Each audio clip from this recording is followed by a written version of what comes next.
अहंकार मत कर किसी को कुछ देकर, क्या पता तू दे रहा है या पिछले जन्म का कर्ज चुका रहा है।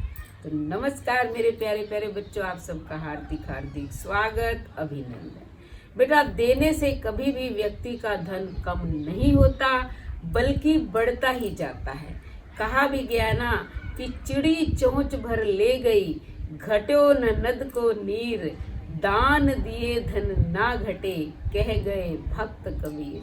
तो बेटा, हमेशा दान करना चाहिए, क्योंकि इन हाथों का काम दान करने के लिए ही है।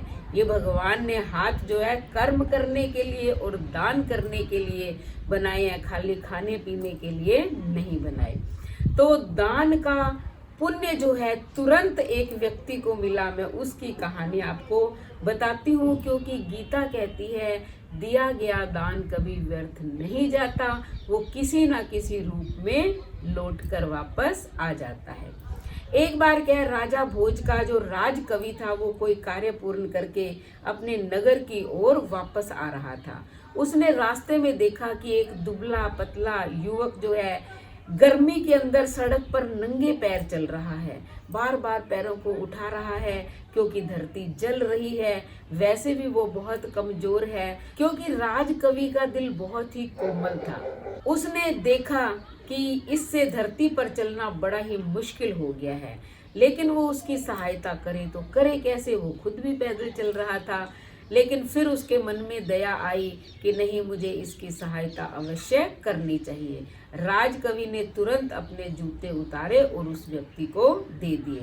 अब राजकवि खुद पैदल चल रहा है, उसके पैर जल रहे हैं। देखते ही देखते छाले पड़ गए, क्योंकि राजकवि को तो चलने का अभ्यास ही नहीं था। लेकिन आज उसे बड़ी खुशी हो रही थी कि उसने किसी व्यक्ति की सहायता की है। इतने में ही राजा का महावत हाथी को लेकर आ गया। उसने राजकवि को पहचान लिया और हाथी पर बिठा लिया। थोड़ी ही देर के अंदर जो है राजा भोज, जो कि नगर भ्रमण करने निकले हुए थे, वो भी वहां पहुंच गए और उन्होंने राजकवि से पूछा कि मेरा ये हाथी तुम्हें कैसे मिला। तब राजकवि ने कहा कि महाराज, आज मैंने किसी जरूरतमंद की जूते देकर सहायता की थी, उसी के पुण्य के फल स्वरूप मुझे आपके हाथी पर बैठने का सौभाग्य प्राप्त हुआ है। राजा राजकवि की चतुराई को समझ गया और उसने वो अपना हाथी जो है राजकवि को दान कर दिया।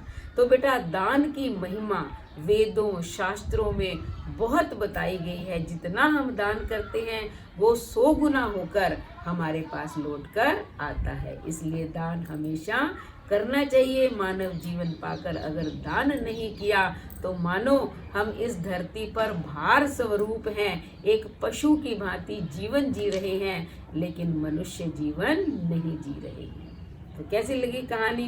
कहानी अच्छी लगी तो चैनल को सब्सक्राइब करें, लाइक और शेयर करें, कमेंट करें और बेल आइकन के बटन को दबाएं, ताकि अगली कहानी का नोटिफिकेशन सबसे पहले आपको मिले।